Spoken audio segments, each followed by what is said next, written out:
part of this group that's centered around doing outdoorsy activities like hiking, snowboarding, mountain climbing, and so on. It started as a Facebook group and evolved into a closer-knit group of people, around 10 of us. Not all 10 or so people go to every outing, obviously. We once organized a trip to Adirondack Park where we could climb one of the many mountain trails. On this trip, it was only 4 of us, DeVito, James, and Christina. We brought sleeping bags and 2 tents. Since James and I were the only guys on this trip, we carried the extra weight of the tents in our bags. Because we wanted to experience this during the beautiful fall foliage, we went in the month of October. The weather was perfect, but still, once it started getting dark, we couldn't continue on the path, and we'd have to set up camp before it would get too dark to do even that. We set up camp on a hard rocky surface, and 3 of us started collecting wood for a little fire. James poured some lighter fluid into the pile of sticks and wood we collected, and that helped get it going. Sitting around the fire, we started to eat whatever foods we had packed while recounting about previous trips we'd taken together. That's when it first happened. A scream from the distance, a woman's scream. A scream that sounded as though someone was being attacked or feared for their lives echoed down the mountain. The 4 of us fell silent and looked at each other. Any of us who had food in our mouths had stopped chewing. We were all just frozen for a few seconds. The scream didn't repeat. We broke the silence by asking what we should do. We should have been alone this far into the trail. Then another sound echoed down the mountain, this one a loud popping sound. It didn't sound like a gunshot at all, but the best any of us could describe it was this high-pitched, loud, single popping sound. We now agreed to put the fire out and get in our tents. We didn't know who was out there or what was going on, and we didn't want to advertise our presence. I shared a tent with James while the girls shared the other tent. Falling asleep in a sleeping bag is always a tough task for me, and when you add hearing a blood-curdling scream out in the middle of nowhere not too far from you, it just makes it even harder. It was an hour or 2 that passed, and James seemed to have already fallen asleep. I was still rolling around from side to side, uncomfortable, when I heard another woman scream.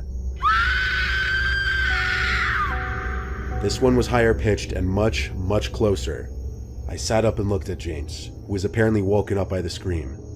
We were scared to even leave the tent, because the scream was borderline right outside our campsite. We were discussing if we should wake the girls and pack it up and leave, but we'd have a long hike back in the dark ahead of us. We then heard footsteps outside our tent, the sound of shoes hitting the stone floor below us. I called both DeVito and Christina's names, expecting it to be them. But when they didn't answer and the footsteps stopped right outside the tent, I looked at James, who looked back at me with an equally horrified look on his face. Someone then started shaking our tent violently, and James and I started to scream, and we could hear the girls screaming in their tent as well in reaction to our screams. I said on the count of 3, we leave the tent and fight whoever was out there. I yelled my count to 3, and on 2, the shaking stopped. By 3, I unzipped the door to the tent, and the 2 of us crawled out from it expecting to see someone standing out there, but they had already disappeared into the darkness, probably still watching us. We ran to the girls' tent yelling their names, saying we gotta go. They crawled out with their backpacks and followed us. We went back for our backpacks too after seeing them with theirs, even though our lives could have been in danger. After grabbing our bags and leaving the tents and sleeping bags, we somehow navigated down the mountain through the dark without flashlights on, relying only on moonlight. We had to stop and sit multiple times to rest, but we never stopped to sleep again. Not like we even had the option anymore. Plus, we were paranoid that we were being tailed. We had to just keep moving for hours until we made it back to the car. James drove us 20 minutes down the road before stopping, and then we slept in the car.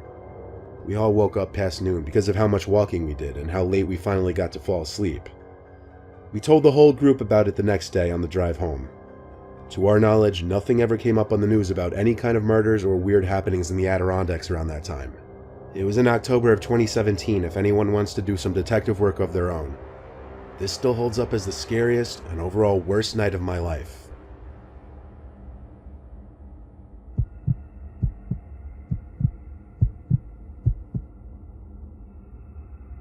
My uncle is notorious in my family for being a daredevil and always worrying my mom, other uncles, and grandma, especially considering he's been on multiple medications for decades.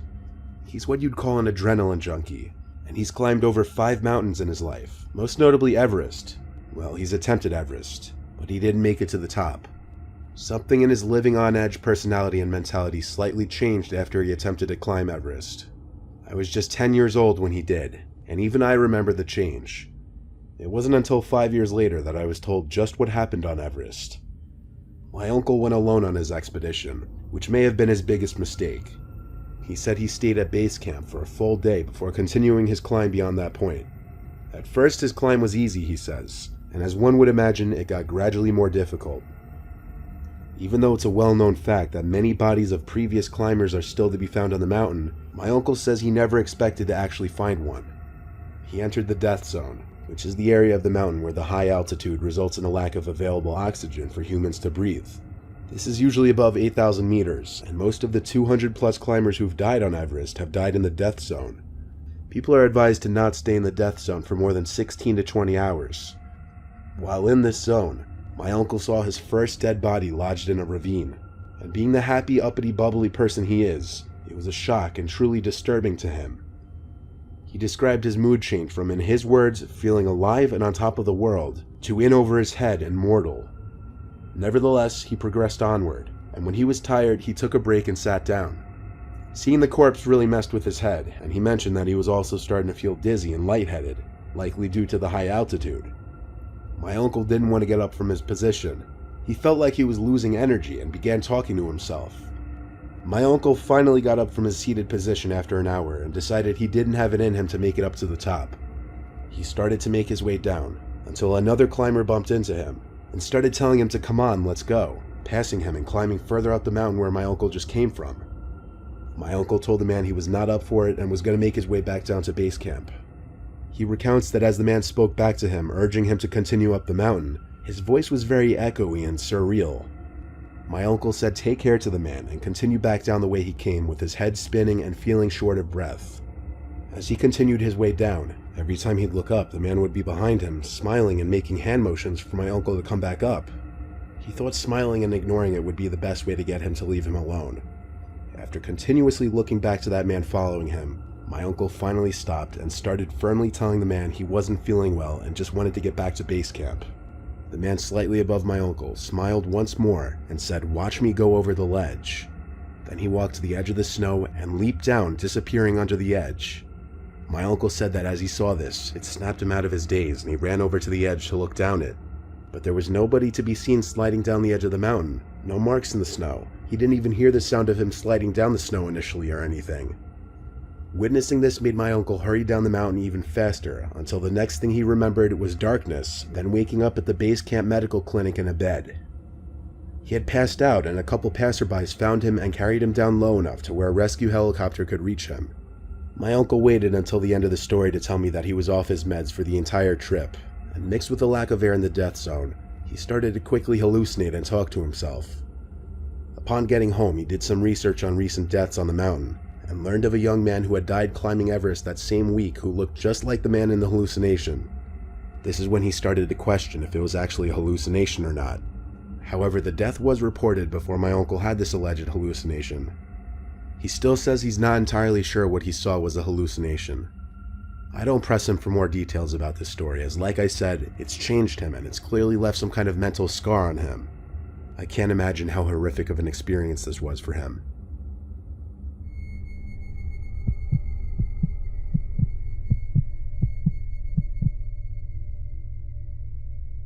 I once drove up to Banff National Park in Canada for a day of hiking and climbing. The park is home to numerous mountain climbing trails and is a scenic escape from the city for me to clear my head. I was going through a recent breakup and wanted to get out and get my mind off of it, and I thought this was the best way to do that. I had all my necessary tools in my climbing pack, including rope, a helmet, harness, quick draws, and whatever else I could fit in the bag. I hiked through half a mile of forest until I found a good rock wall I wanted to scale. So I found a strong enough tree to use as my anchor point and wrapped some rope around it. You may be asking why I started from the top instead of the bottom. Well, normally if I were on a known route, there would be eye bolts that are anchored into the rock that I could have just clipped my carabiner to, and when the carabiner is attached, then I'd clip my rope. As I climb up, I would place another carabiner or anchor and so on. But since I was making my own route on this day, I had to anchor at the top of the climb, which is called top roping, and rappel myself down to set each bolt.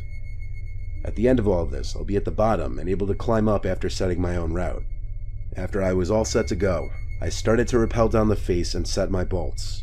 To skip all the mountain climbing terminology and talk, as I rappelled down, I eventually came across a cave in the face. It was literally this big hole in the mountain wall, but it seemed unusual to me because usually a cave entrance is ground level. I was intrigued, so I climbed inside of it. I had plenty of rope to allow me to go inside.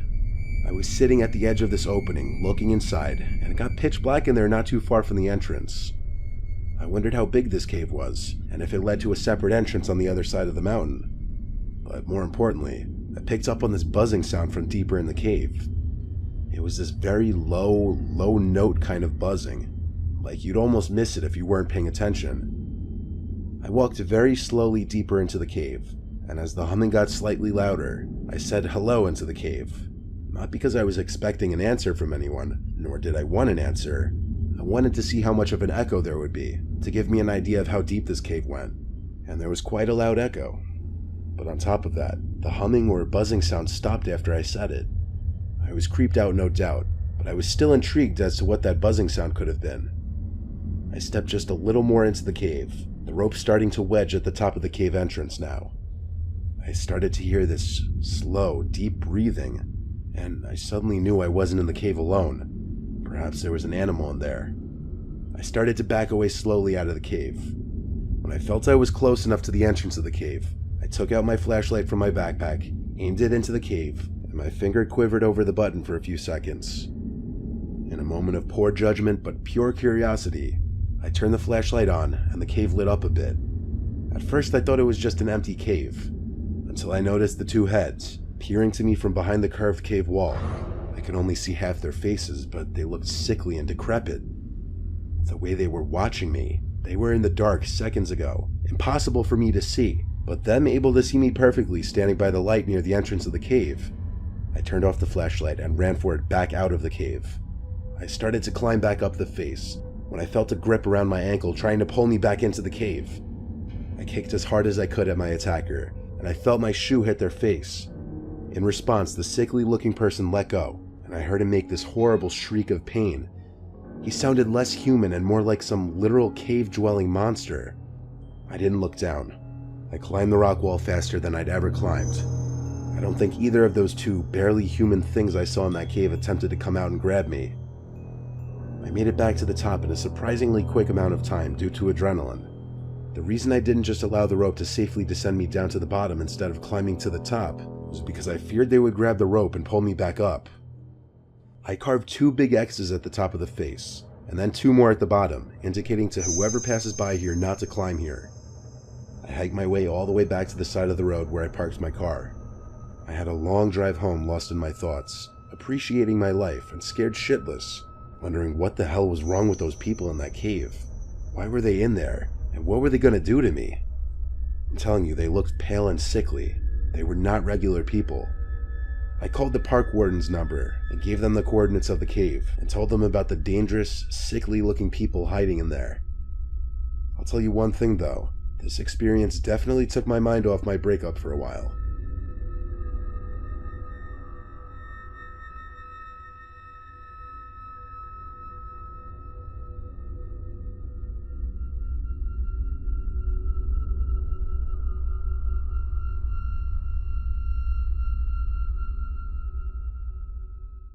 This video topic is gaming horror stories, and this video is appropriately sponsored by Opera GX. I spent a lot of time finding stories trying to scare you guys, but did you know default browsers are scaring your computer resources? Opera GX is on a mission to get people to break up with boring browsers like Chrome, Edge, and Safari.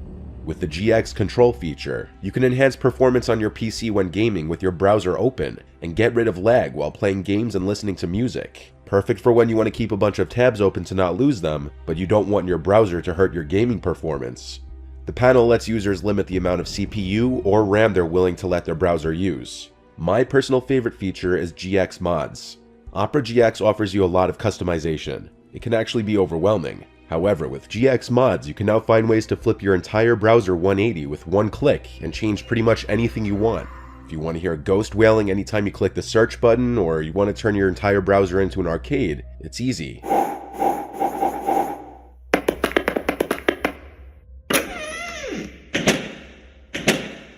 Choose one of the many mods already added to the browser, or create a completely new one that suits you best. Opera GX is also equipped with an import tool that allows you to quickly import all your settings from your previous browser to Opera GX, like browsing history, bookmarks, and cookies. It's also compatible with every Google Chrome extension. So while classic horror movie tropes like running upstairs when chased are pretty boring, cliche, and worn out, that doesn't mean your browser has to be too. So if you're interested, use my link below to download Opera GX today.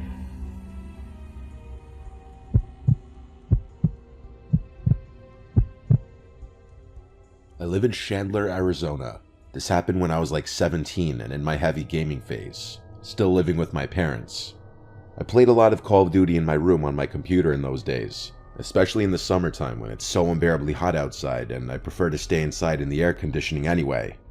Back when I lived at home, I'd have the place to myself a lot because my parents travel a lot and I was the last one to move out. If I recall correctly, this was on a Friday night, or a night that school was out the next day because I was staying up late. After I got home from school, I submitted a paper that was due that night to get it over with. Then I had to do some shopping afterwards on my mom's orders since they'd be gone for a while. It was how I earned my keep in the house, according to my dad. They left cash for me to use. I always had to show them the receipt though, so that I wouldn't just pocket any of the money. My mom gave me a shopping list, so I went to Whole Foods in my old Camry, my first car. Shopping took about an hour door to door. While in the grocery store, this guy online behind me started talking to me, and I don't know why. He made a comment about one of the things I was buying and just wouldn't stop. Even as I was bagging my groceries, he kept talking to me, which I found weird. He wasn't paying attention to anyone else. I was still nice though. When it was time to leave, I said have a good one and left. I went out to my car in the parking lot and packed the trunk, then headed home. It was a scorching hot day, as we were in early June. I wasn't looking to go out and do anything outside once I was done with everything I needed to do. It was dark out by now, so I got right on Call of Duty Black Ops on my computer and texted my friend Johnny to get on as well. He joined my party, and we played some team deathmatch as we always did. I was using my noise-canceling Logitech headset. We were committed already to playing Call of Duty all night and ranking up, so of course I needed to take a break to make dinner at some point. Probably 2 hours into playing, I told Johnny I was going to eat dinner and I'd probably be back on in an hour. He said he'd be back on later too. So with that, I took a break and made some pasta for dinner. The kitchen is downstairs and my room is upstairs. While I was sitting in the kitchen eating, I knew for sure I heard a thump from upstairs. Did it sound like a footstep? I wasn't sure. It could have been any number of things, but the last thing I'd imagine it would be a footstep. I did, however, go and lock the front door now. Oftentimes for a while I would leave the door unlocked just because my parents' house is in a good side of town, and I just never took the idea of a break-in seriously. It's something you hear about on the news, but don't think it'll ever happen to you. I went upstairs, and I don't know what I was expecting, but I said my brother Tristan's name into the hallway. I knew he wasn't supposed to be here, but I don't know. I heard a sound, and I felt the urge to see if anyone was here. When no one answered back, I went back to my room and got back on Call of Duty. I put my headset back on and texted Johnny that I'm going back on. Shortly after he came back on, we started playing team deathmatch again.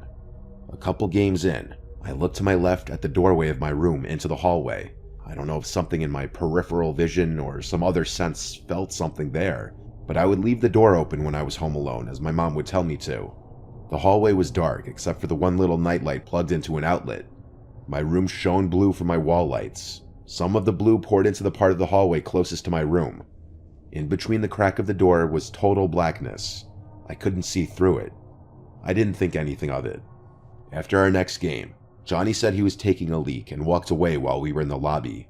I looked at my phone, then looked back out to the hallway, and I noticed something was different. Now I could see through the crack of the door into the hallway. My first thought was someone blocking it just minutes ago? By instinct, I spun my chair around to face the bed behind me, and there was a man sitting on my bed, with his freakishly upright posture, and his hands resting on his thighs. He almost looked to be smiling. I was so alarmed I jumped out of my seat onto the desk and crawled onto the desk, causing my monitor and basically everything else to fall off of it. I screamed, "What do you want?" And he started to actually smile now, showing his teeth, like he was laughing. I ran out of the room into the hallway. I stopped halfway down the hallway and looked back at my bedroom door. I heard the springs of my bed lifting, and then the guy slowly walked into the doorway and stopped. He stood there. I once again yelled, "What do you want?" He then spoke in a stuttered, slow voice, asking if he could play too. I asked, "How did you get in here?" He stepped a few steps forward and pointed down the stairs. I assume he was implying he entered through the front door. I was at a loss for what to do, so I ran down the stairs to the landline phone, as my cell phone was still in my room. I grabbed the phone and a kitchen knife and screamed, "You need to leave, I'm calling 911. I heard footsteps walking down the steps, and the last time I saw the guy was when he walked past the kitchen, looked at me, and then I heard him walking out the front door. I ran to slam it shut and lock it.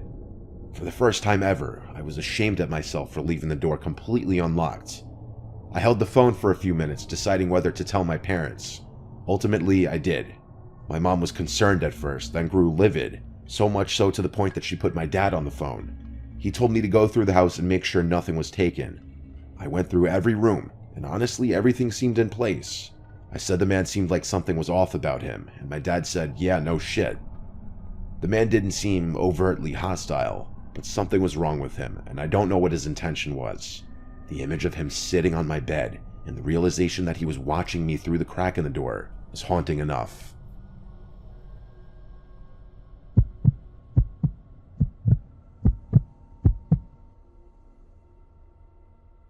This is a story I'm not proud of, mostly for my naivety. When I was in middle school and early high school, I didn't know how to talk to girls at all at school, but that's a lot of boys in middle school. I wasn't shy in general. I had friends and did normal things an 8th grader would do. I just had never kissed a girl or anything. Some of my friends at the time claimed they've already gone further than that with girls, and I was starting to feel pressure. But I was still having trouble approaching girls in that way. The mentality went from boys making fun of girls to suddenly liking them in a matter of like a year. I was a pretty big gamer in middle school and early high school. This was when I was in 8th grade. I was like 13. My voice was still probably a bit prepubescent sounding. It was 2010. I played a lot of console games and computer MMORPG games. My favorite console games at the time were GTA 4 and Call of Duty, and my favorite computer game was this MMORPG called Gunzu. It was this online game where you would level up by killing monsters, and the more you leveled up, the higher level monsters and hunting grounds you'd be able to tackle. The online community in this game was very active, and there were tons of players. My older brother used to play it a little bit too. I played it more for sure though. I was in a guild and town and everything. I don't remember how it happened, but I befriended this female player who was a higher level than me. Her username was Medusa. Anytime I'd sign in and she was on, she'd message me, and vice versa. We would join parties together, which meant we'd share EXP on whatever monsters we killed, and we'd just chat for hours. She knew a lot about me, including my age, my town, and some personal family details. She would open up to me too. Eventually she told me her name was Teresa. It was weird feeling such a connection with a girl who really you knew nothing about her appearance or her voice. It truly was like having a pen pal, but better. It was interesting enough that we both lived in New York State. She lived about an hour from me. After a few weeks, or maybe even a month, we started talking about maybe meeting one day. To do this though, we'd have to exchange numbers. At the time, I didn't actually have a cell phone yet. I only had an iPod Touch. But I was able to download some texting app that allowed me to send messages to people with cell phones. Through this app, I was able to send her a picture of myself. It was definitely this cringy 8th grade boy selfie of me trying to look good looking. She called me cute, and then she sent back a picture of herself. She looked a couple years older than me, like 15, which was the age she told me she was. Based on the picture, I found her very attractive. This was around the time our messages became more flirtatious and romantic. But we were both minors, and so of course neither of us could just go drive an hour away. However, she apparently had a solution for this. She told me her sister had friends that lived around me anyway, and she could probably get a ride to me. This was exciting news for my little 13-year-old self. I wanted to wait for a day and night that my parents wouldn't be home and I'd have the house to myself, which was about a week later, I believe. My parents were going to the Hamptons for the whole weekend, so it would just be my brother and I home. My brother was 18, so I asked him to please just go out for the night with friends so that I could be alone with Teresa. I gave Teresa my address and told her to come that Saturday whenever she wanted.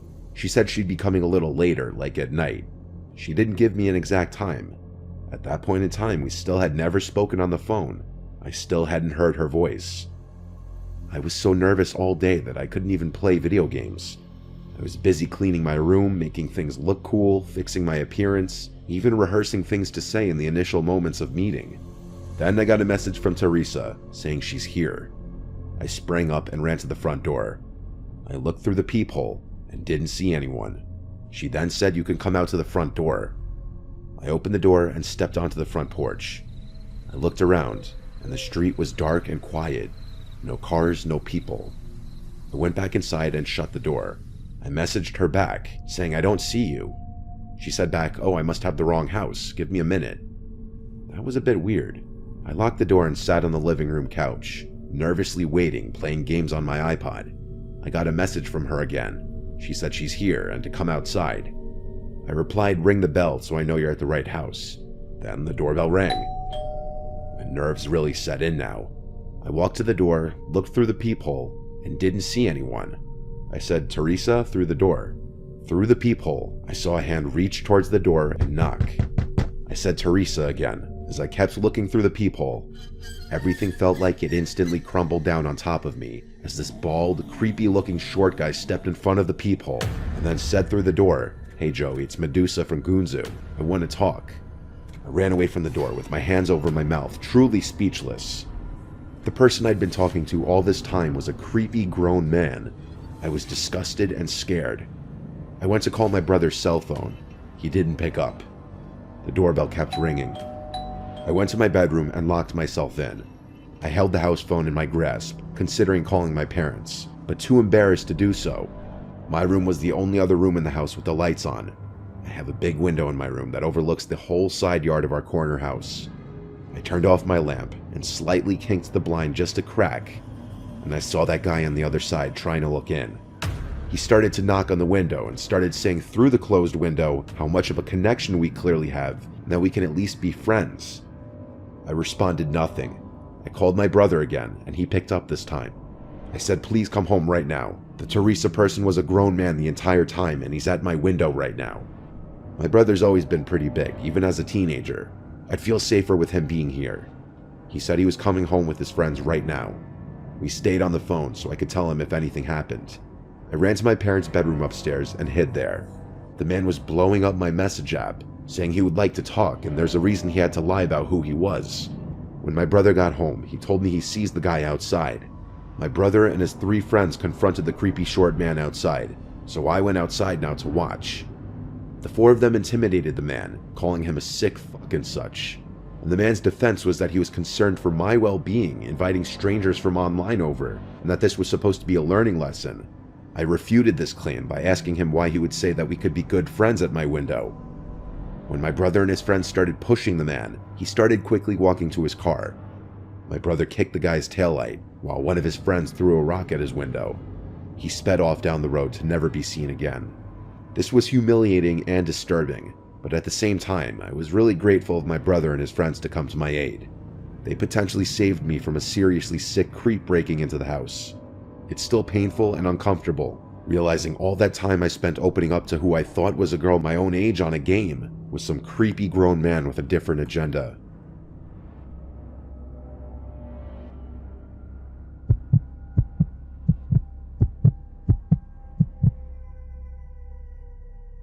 This happened last week. Just a bit of background information. I had just officially quit playing Fortnite. Not that it's important, but this was May 2021, so Fortnite had already had a lot of people quitting the game. My friend Brandon suggested that I download Apex Legends and play with him. I had already had the game downloaded, so I just updated it to the current version. So I logged on, and I remembered how bad I was at this game. I hadn't played since the game came out, so my stats were awful, and I had only the starting Legends. I mained Pathfinder and Bloodhound because I just thought that they were the 2 best starters. Something else to note, I have a very loud gaming headset, so I could barely hear any background noise. But to get to the actual story, it happened when I was home alone. My parents had gone out for their week-late anniversary dinner, and my brother was at his friend's house. I was playing Apex with Brandon, when he suddenly got a text from a random number. He said, "Dude, what the fuck, I just got a random message." "What does it say?" I asked. I remember exactly how it went. He said, "Look out the window." "Don't look out the window, dude. There's nothing there," I replied. "No," he says. "Look out your window." "What? Why?" I said, as I turned my head slightly to the right, then to the left. I didn't know which window to look out of since this room has 5 windows. I looked at each of them in a panic. Then I found it. The one that was least visible from my couch. There was this man just standing there. I was clueless. I didn't think much of it because the dude was facing away from the window. Little did I know just yet. I put my headphones back on. Brandon just got another text. He told me, "Luke, I'm not messing with you. Dude, there's someone outside your window." "I know," I told him. "I just saw him. He's just looking the other way." "What?" he asked. "He just took a picture of you at the window looking clueless." "What the fuck?" I said.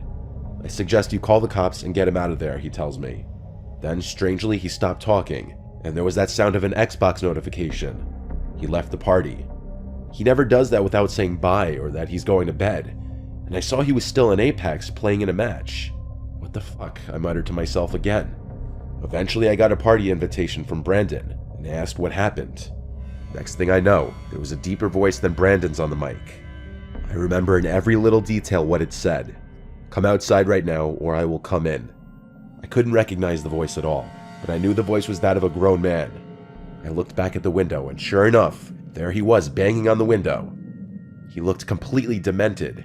His face was a dark red, with his hands gushing blood. As he pounded on the window, it started to crack. I picked up my phone, which was right next to me.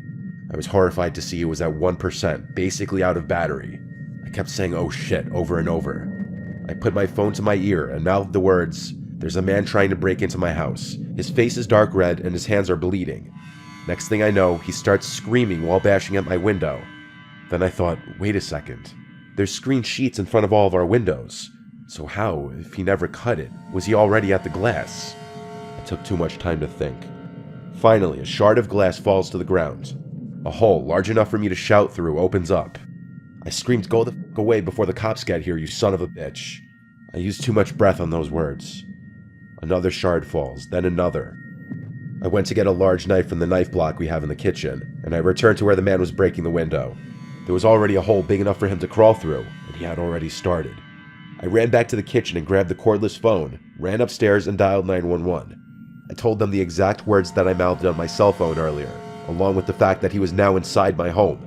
Unfortunately, the only doors with locks upstairs are the bathrooms, so thinking on my feet, I went into my parents' room, into that bathroom, and locked the door. At that moment, I was thinking I was being smart because I left the bedroom door wide open, and the bathroom door that's actually inside the bedroom is not visible from the bedroom door. I thought if that guy managed to come upstairs before the cops got here, he would see the door wide open and think I wasn't in here. Suddenly, I heard footsteps coming up the stairs. My heart started pounding harder than ever, and it got harder to breathe. I opened one of the drawers looking for something sharp that I could maybe use as a weapon, and I think he must have heard the drawer, because he came stomping into the bedroom. I heard sirens outside, and I never could have thanked the cops enough for being so fast. He heard it too, and at this point he had nowhere to go. I heard him run outside, but he was too late. The police were out front already. I ran outside to the police as well, and I told them what happened. The man was arrested, handcuffs put around his bloodied wrists.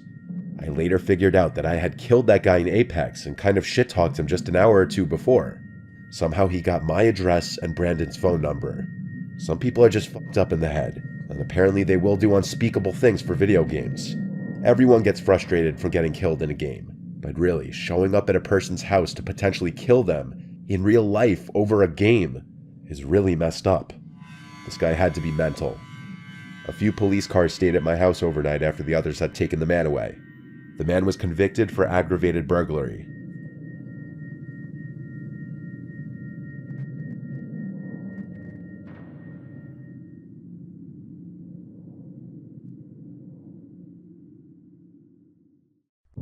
When somebody goes hunting, they're normally right smack in the middle of a forest or the woods, completely devoid of other people.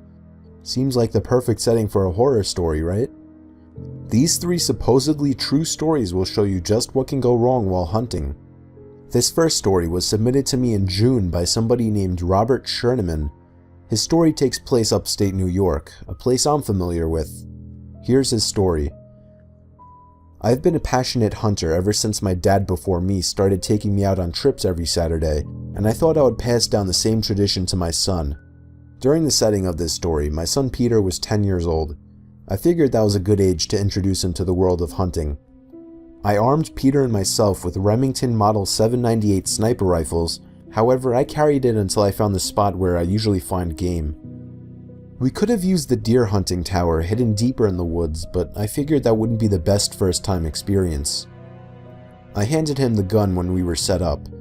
I had already taught him the basics of firearms, so it wasn't like I was taking him out there with no experience.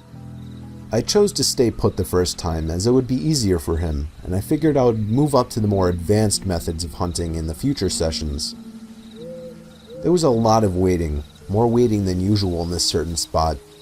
I could see Peter was getting bored, constantly yawning and sighing, and that disappointed me. I didn't want him to think this sport was that boring, so I packed up our stuff and told him we're moving. He seemed to perk up a bit with excitement, and that made me happy. As soon as we began walking, I heard footsteps. I put my arm in front of Peter silently and motioned for him to raise his gun. He did with excitement, until I spotted someone's head peer out from around a tree in the distance. I pushed the gun down immediately, a bit disappointed, but also relieved that Peter didn't shoot. I gave him a quick little apologetic wave, and with that, he disappeared back behind the tree out of sight. Was he another hunter? I couldn't tell, but from what I saw of him, even in the distance, there was something off-putting about his face. I couldn't put my finger on what it was at that moment. Seeing somebody this deep into the woods was rare and also strange, and this guy didn't exactly look like a hunter. So, as a safety precaution, I suppose, I steered Peter in the other direction. Still no sign of any deer. Peter asked me about the man, like who I thought he was, for example, as expected, and I just told him I didn't know, and I didn't think we should get closer. I didn't want to lie to him. A few minutes later, Peter started complaining that he was hungry. I was getting pretty hungry myself, so we stopped and unpacked our snacks. I was extremely disappointed that nothing had happened by now. While eating my sandwich, I heard footsteps again in the distance. Peter did too, as he immediately picked up his rifle and pointed it in that direction. I felt my heart drop when I could see the same man from before peering out from another tree at us. I lowered Peter's gun again, and I noticed he seemed a bit uncomfortable now, as was I. I told him to wait there while I began to walk over to the man, trying to emotionally prepare myself to confront him. About halfway over, I stopped and thought to myself, what the hell am I doing? My son is right over there. I turned around and hurried back to Peter, telling him it's time to go.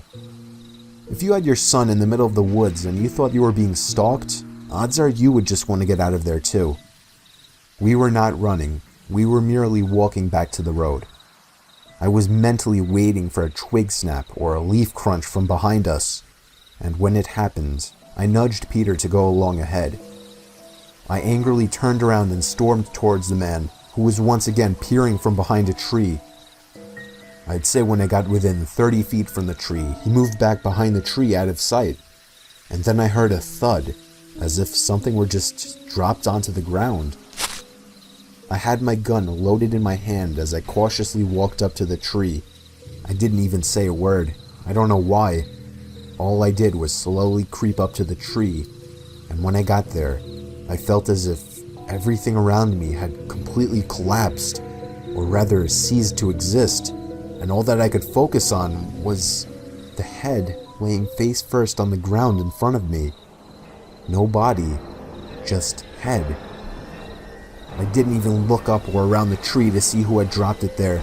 I just full on sprinted back to Peter and told him to run.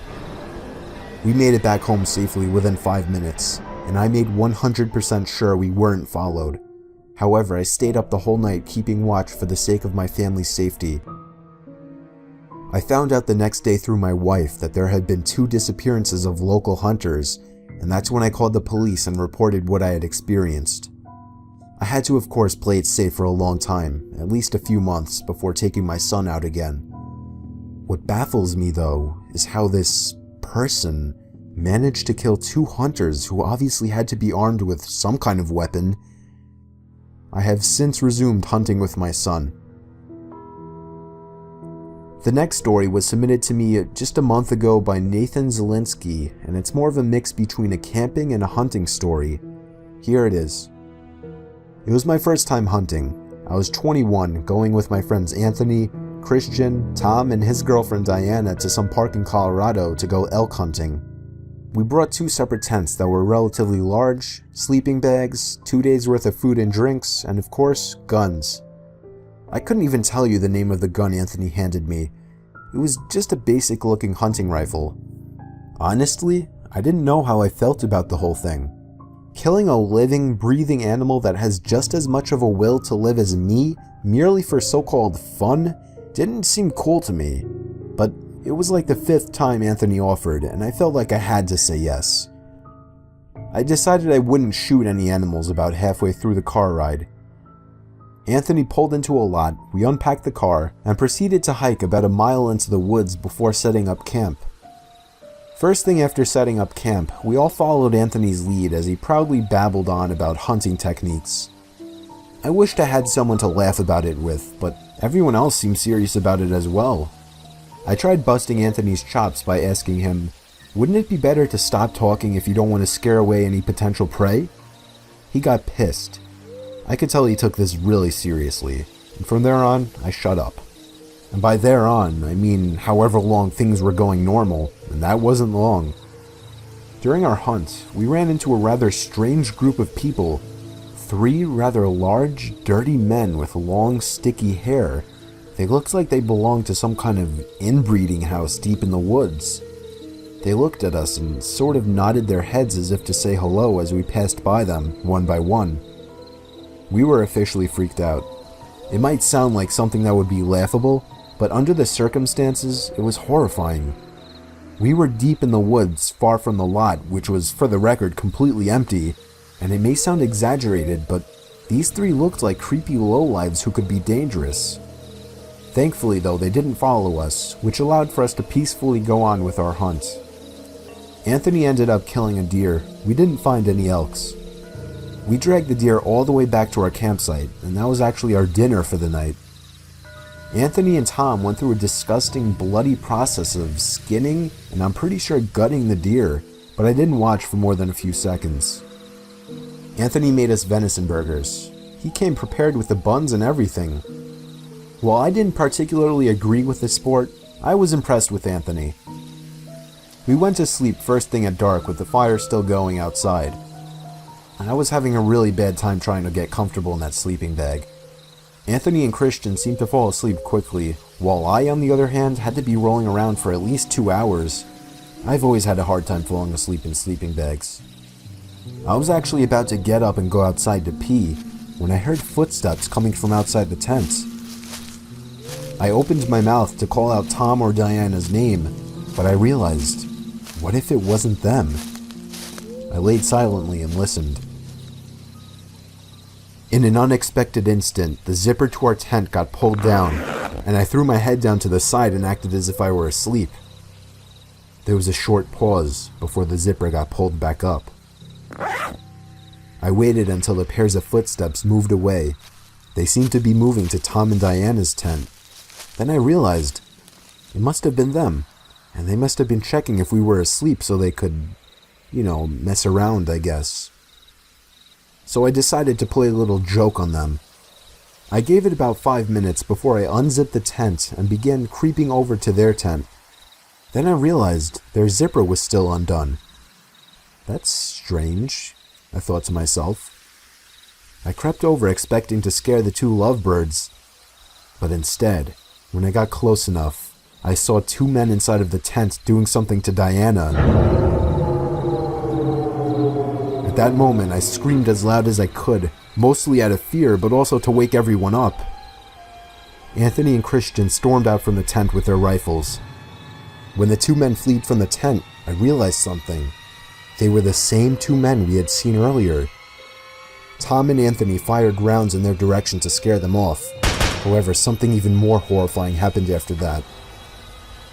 After they shot their rounds, we all looked around us completely horrified as men in almost all directions who were previously hiding in bushes and behind trees were taking off in different directions. We tried waking up Tom and Diana, but they seemed to have been injected with some kind of tranquilizers by the men. We had no choice but to wait until they woke up, which took about maybe half an hour. Running back to the car in that pitch black forest was one of the most horrifying moments of my life. We don't know who all those people were. They could have been part of some secluded inbreeding house for all we knew, or even some kind of cannibalistic family. We have no idea what they were planning on doing with Tom and Diana, but we're just happy we all got out of there safely. This last story was written by Jared the Sprinter, and he shares his night hunting experience. I was doing some night hog hunting in the woods near my backyard. I was hiding in the tower I had built about a decade ago. In case anyone's wondering, I of course had a night vision scope attachment. I guess I'm what you would consider a hardcore hunter. I don't want to bore you with the unnecessary story prolonging details, so I'll make this short. And I want everyone to know that though I agree this story sounds far-fetched and crazy, it is nothing but the truth. And I in a way actually consider myself lucky that I'll always have such a horrifying story to share. So, while I was sitting in the tower waiting for movement, it finally came. I took aim and found the source. But it wasn't at all a hog, or any kind of animal I was expecting. It was a person, a man wearing all black. Black sweatpants, black shoes, and a black hoodie with the hood over his head. But that wasn't the freakiest part. He was dragging a sack behind him. My heart started racing. I was pretty sure I was witnessing this guy trying to bury a body. I continued to watch him, but then he slowed down, and I swear to God, it looked as if he turned his head up to me. I ducked down under the wooden walls of the tower, shaking in my boots. Yes, I had a gun, but just the idea of using it against a person is horrifying. I lay low, praying to God that he hadn't seen me. It wouldn't make sense if he could, though. It's practically pitch black out here, or at least that was my logic. Seconds felt like an eternity as I waited for the footsteps in the leaves to move elsewhere, but I didn't hear any footsteps. All I heard was the sound of a foot hitting one of the wooden planks on the ladder of the tower. I felt the entire tower vibrate and shake as there were 2 more steps moving up the ladder. At this point, I was asking myself deep down, am I going to be able to shoot someone? But for some reason, whoever was down there decided not to climb all the way up, as I heard them jump back down to the forest ground and began dragging the sack away. I think I stayed frozen like a statue for at least 10 minutes before even peeking over the ledge again. The coast seemed clear. I had to get home and warn the police immediately. I hopped over the ledge and descended down the ladder. I turned on my pocket flashlight, which in hindsight was a stupid move considering the situation, and ran back in the direction of my house. I was only able to run for about 10 seconds or so when I heard the rapid, manic footsteps crunching the leaves from behind me. I took a look over my shoulder, and there he was, inches away from my face. I spun around and shot him in the shoulder. He stopped and screamed in agony, and I took that moment to finish my dash to my house. Again, in hindsight, I should have held him hostage somehow, but that doesn't even matter now. I called the police, who showed up within 15 minutes with a whole search squad, and I led them all into the woods to the exact location where I shot him. There was a faint yet noticeable blood trail spilled onto the leaves which led past the body bag, which the cops seized, and eventually right to the maniac, who was hiding under a log next to a tree. He was arrested and tried for the murder of Jinkwen Sakanaki, a Japanese corner store owner. I don't know the full story behind it, but I do know I won't forget this one for the rest of my life, and I'll also be telling it for the rest of my life.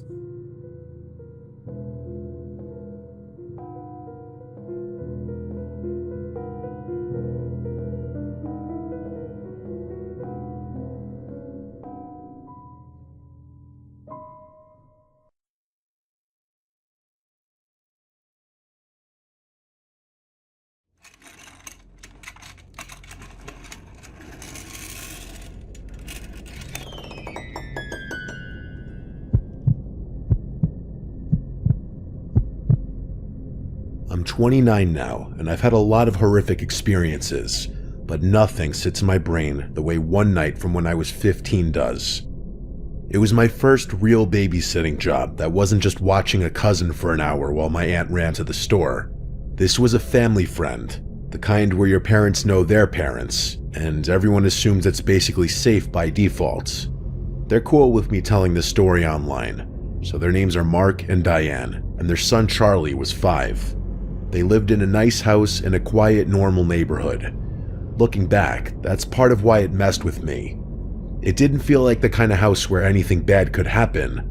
It felt like a normal place, like where I grew up. It was a Friday night in early fall. My parents dropped me off around 6:30, and Mark and Diane were already dressed up. Mark shook my hand like I was applying for a job at his office, and Diane kept calling me a lifesaver. Mark and Diane went over the basics, like when we eat, what we eat, when his light's out, and keeping his door cracked open. If he has to use the bathroom, walk him there, because he sometimes gets scared in the hallway at night. Mark also pointed out the locks. There was a front door lock they never used because they came in through the garage. The back door, though, was the one I'd use if I needed to step out onto the deck. He mentioned I'd have to lock both the locks, and he pointed to the deadbolt up top and the regular doorbell lock underneath. I nodded like I understood. I thought it was obvious. I thought a lock was a lock. They left around 7. As soon as their car pulled away, Charlie asked if we could play board games and hide and seek. And the hide and seek I tried to talk him out of because the house was bigger than I expected, and I didn't want him hiding somewhere stupid and getting hurt. We compromised by playing a simple card matching game at the coffee table, then a video game on the little console in the family room. It was one of those kids games where you basically just run around collecting stuff and the character can't really die. Around 7:45, I heated up the food Diana had left. It was mac and cheese and chicken nuggets, basically babysitter cheat code. Charlie ate in front of the TV, which his parents probably didn't normally let him do, but I wasn't trying to be the strict babysitter on my first paid job. After dinner, we brushed his teeth and went to his room. His room was on the 2nd floor.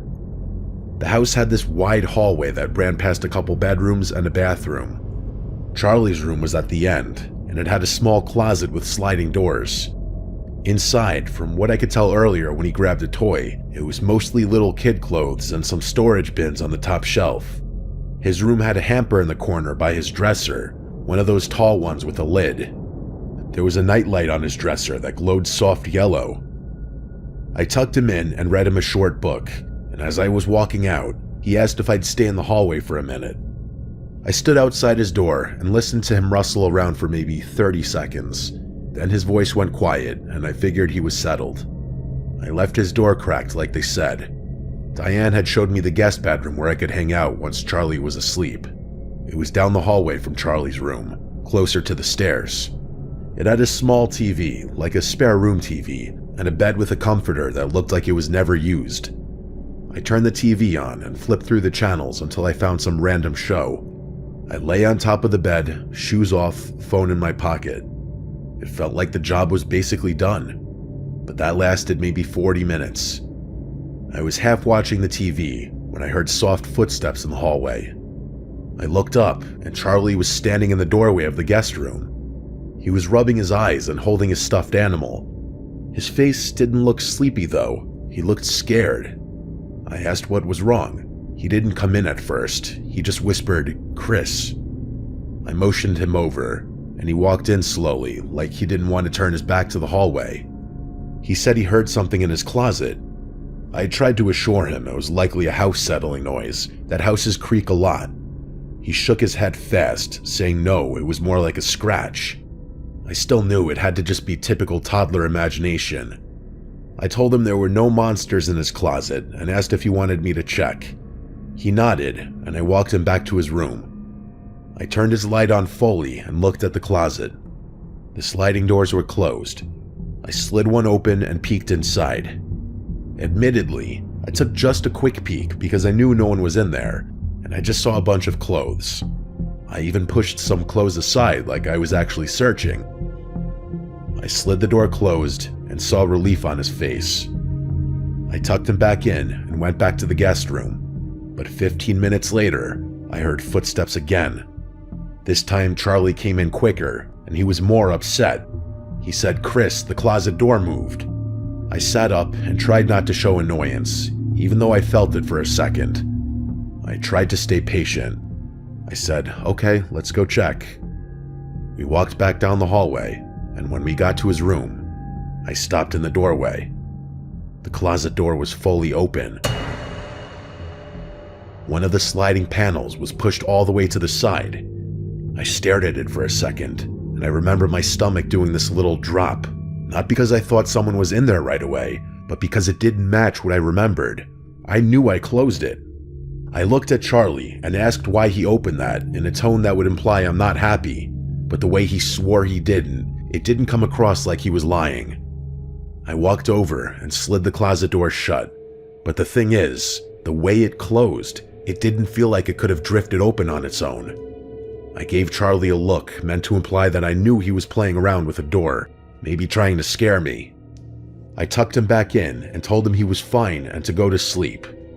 I left the room, and on the way back to the guest bedroom, I caught myself listening for sounds behind me, like someone was walking in the hallway.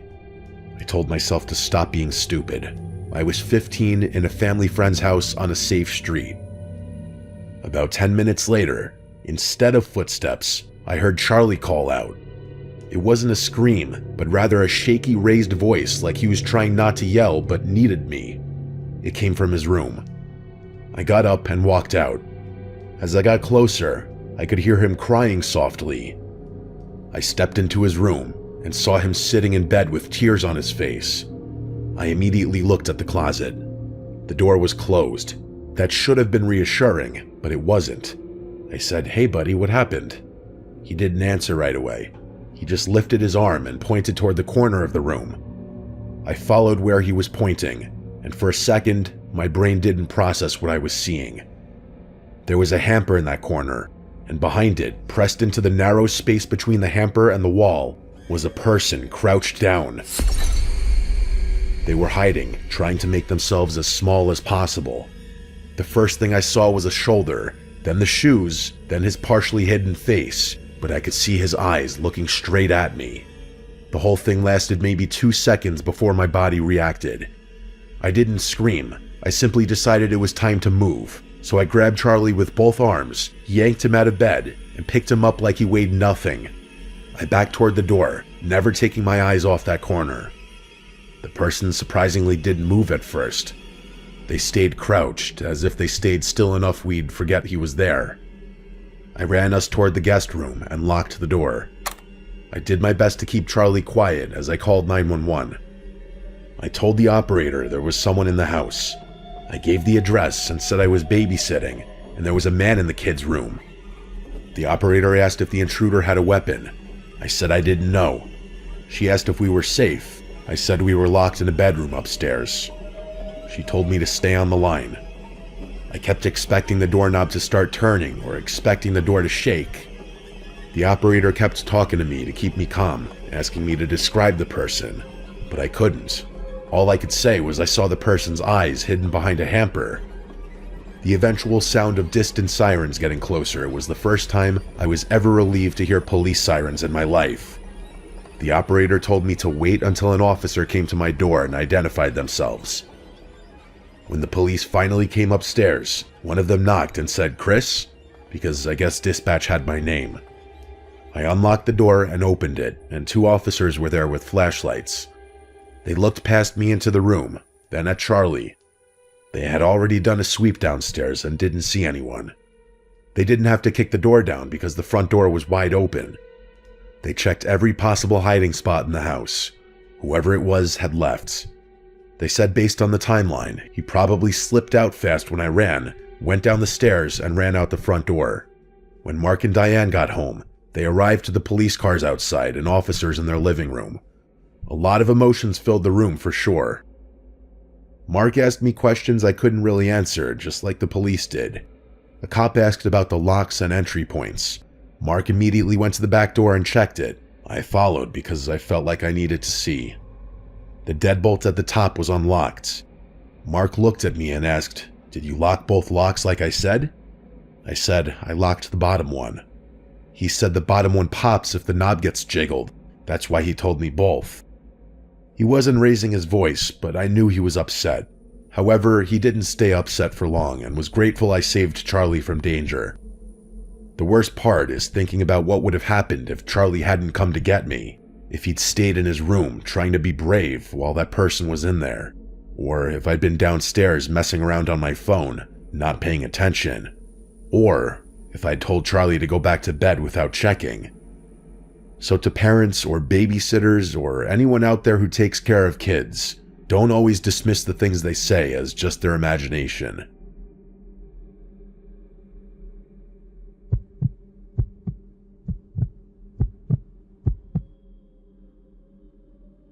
The third time I babysat AJ was the only time I was ever asked to stay overnight at someone else's house, and it's also the last time I ever babysat for anyone at all. I was 17, a senior in high school, and I had already watched AJ twice before. He was 8, quiet, and the kind of kid who didn't really look at you when you talked to him. The first time I met his mom, she told me he was a loner and mostly kept to himself, so I shouldn't expect much interaction. She said that like it was a good thing, like it meant the job would be easy, and honestly, the first 2 times kind of were. I barely had to do anything besides heat up food and remind him when it was time to get ready for bed.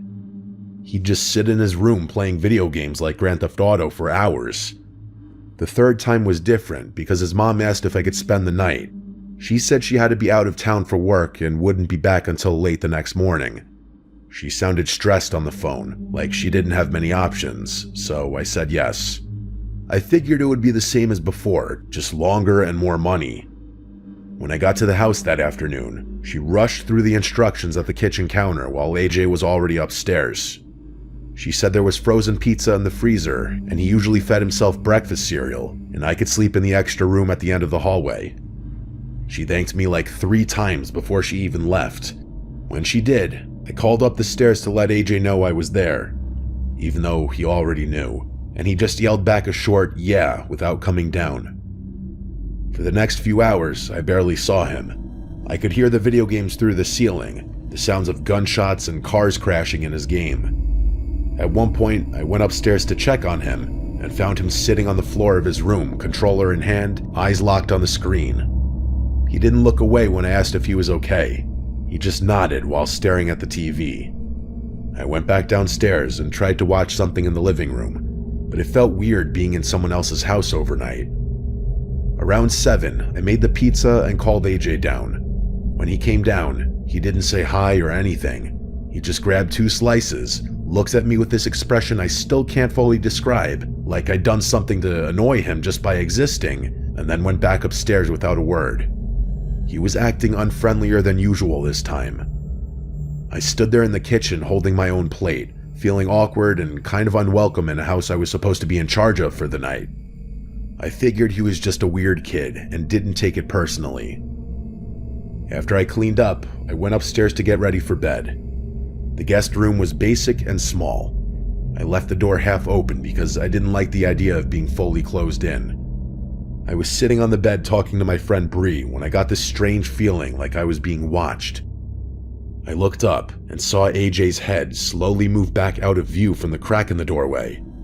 He had just been standing there looking in. I laughed a little because it startled me more than anything, and I called out to him asking what he was doing. He didn't answer. I heard soft footsteps go down the hallway toward his room. I remember thinking it was kind of funny, like he was just being a nosy kid, and I didn't think much of it after that. Around 11, I put my phone down and turned off the lamp. I rolled onto my side and closed my eyes, trying to fall asleep. I don't know how much time passed before I felt like I wasn't alone in the room. I opened my eyes and saw a dark shape at the foot of the bed. It took a few seconds for me to process that it was someone standing there. I let out a scream before I could stop myself and scrambled for the lamp. When I turned it on, I saw AJ standing at the end of the bed, completely still. The look on his face is still hard to describe. He looked annoyed, yet also scared or regretful of what he was about to do. Both of his hands were behind his back. I sat up and asked him what he was doing in there. He didn't answer. I told him to show me what he had behind his back. He shook his head no, still not breaking eye contact. That scared me more than if he yelled or cried. I got out of bed and moved toward him, telling him he needed to go back to his room. When I reached him, I grabbed his arm and turned him slightly, and that's when I saw the handle of a large kitchen knife in his hand. That's when I screamed again and covered my mouth with my hand without even meaning to. I yelled at him to get out of the room, to go, to leave. My whole body was shaking. He didn't argue, he just ran out into the hallway, still holding the knife. I rushed to the door, slammed it shut, and locked it. I fumbled with my phone, trying to call his mom because my hands were actually shaking. When she answered, I could barely get the words out. I told her AJ came into my room with a knife while I was sleeping. There was a long silence on the other end. Then her voice changed completely. She sounded horrified, like she had been expecting something bad, but not this bad. She kept apologizing over and over, saying she was so sorry and that she believed me. I told her I couldn't stay there. I didn't care about the money or anything else. I just needed someone else to come watch him. She didn't argue at all. She said she would call her ex-husband and have him come right away. I stayed locked in that room for almost an hour, scared shitless. Eventually, there was a knock at the front door and a man's voice calling AJ's name. I cracked the guest room door and saw a man I recognized from a photo in the house. He went straight down the hall toward AJ's room without saying much to me. I grabbed my bag, walked past them without looking into AJ's room, and left the house as fast as I could. His mom sent me the money through Venmo later that night, along with another long apology, but I never went back there. I never even babysat for another family after that. I feel like I was actually close to becoming a news article online about a babysitter getting murdered by a child.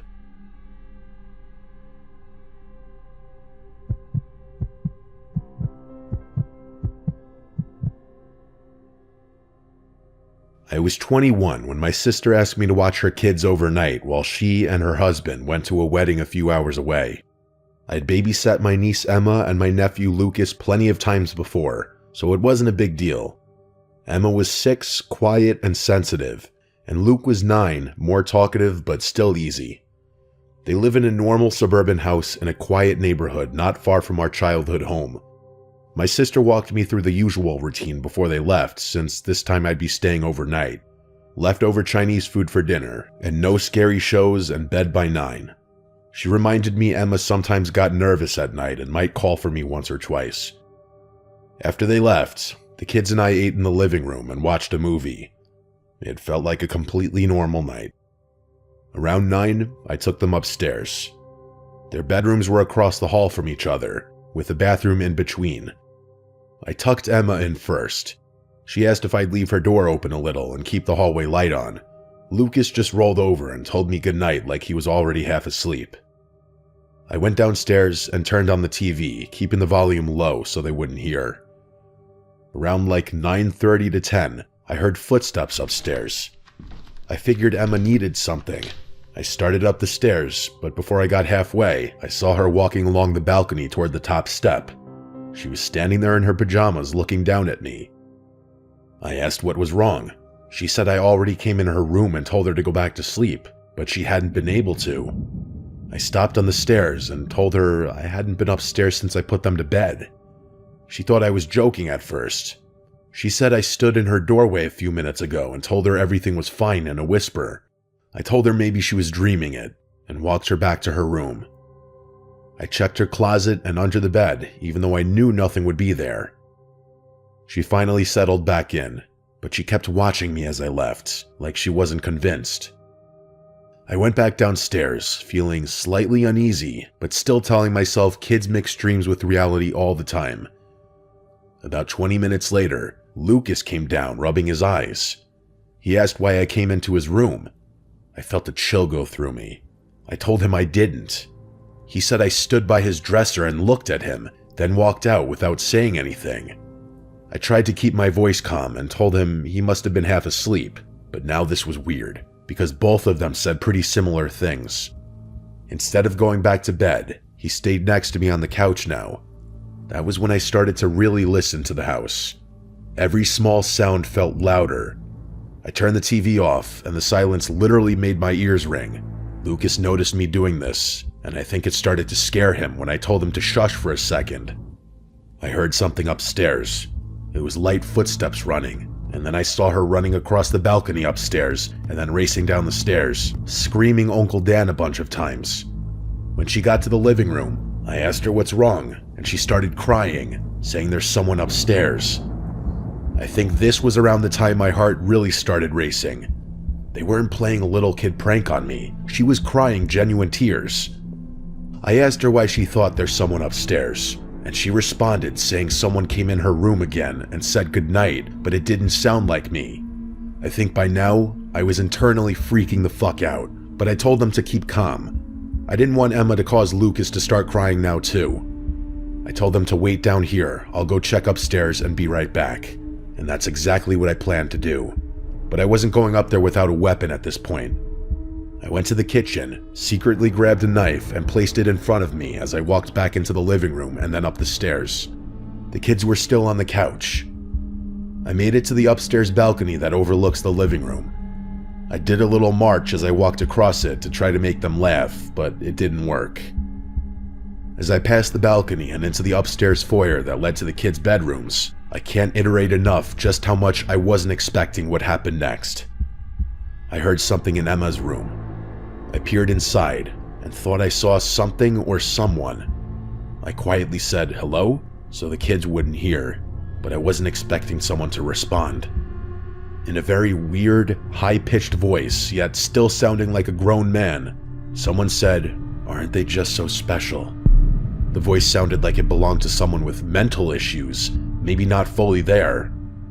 I then realized what I was seeing in the bedroom was a really tall person standing next to Emma's bed now. I guess like 6'4", they looked to be like 6 inches taller than me. My heart was in my throat. I turned and ran down the stairs and grabbed the kids.